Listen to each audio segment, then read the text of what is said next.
everyone. Welcome to GreenBiz Studio. My name is Elaine Shea and I'm the VERGE Program Director, and I'm here with Josh Teigiser, who's the Senior Project Development Manager at Sempra U.S. Gas and Power. Welcome, Josh. Thank you very much. So, Sempra U.S. Gas and Power, can you tell me a little bit about Sempra versus Sempra U.S. Gas and Power? Sure, yeah. Sempra Energy is a Fortune 300 energy holding company based out of San Diego. In total, we're about 17,000 employees. Cool. Broken down mainly between the unregulated versus regulated side. We own SoCalGas, which is the largest gas distribution company in the U.S., and San Diego Gas and Electric. And then we have the unregulated business, which is Sempra U.S. Gas and Power, as well as our subsidiary down in Mexico, Iannova.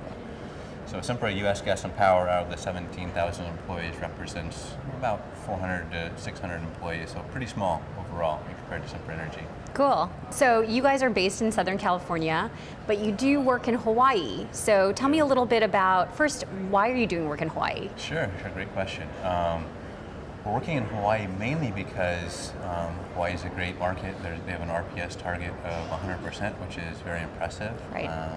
We have the Oahe Wind Facility over on Maui, which has been operational for several years now. We actually started development on that back in 2008, so we've been here and had a presence on Hawaii for quite a few years now. So since we're here, since we're committed to being here for the long term, we figure let's get an expansion project.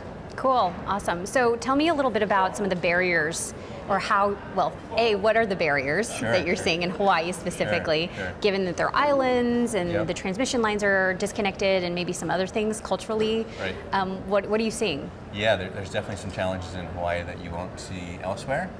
There's also some real benefits. So the challenge is really the time to get something done in Hawaii is typically pretty long compared to, say, on the mainland. Compared to California, even in the southeast is very, very quick. So you have to have patience to get things done in Hawaii. It takes a long time, and because it takes a long time, politics can change from when you start a project till when you're at the completion of a project. So making sure the regulations that are in place when you start are basically in place at the end is sometimes a challenge. Sometimes things change midway through, which is hard to deal with. So you just have to stay flexible. Yeah. And then competition also. There's a lot of competition over here, but not like the mainland. Right.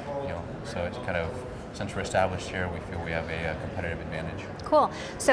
So you mentioned that the very ambitious mandate that the state has around 100% clean energy by 2045. So what do you think it's going to take to accelerate Hawaii's transition to achieve that? Yeah, I think that it's a very ambitious goal, very, very, very good goal. I think that they're going to have to really set policy targets that keep the development community engaged. So not wait until the end, because if you wait until the end, a lot of the developers that would have participated earlier on will have said, well, I'll move on to other projects in the mainland or elsewhere, right? So there's got to be incremental steps, say 5 years from now, 10 years from now, 15 years from now, where they want real progress. If you kind of just push it off, then you'll end up losing a lot of that competition to other projects on the mainland, in my opinion.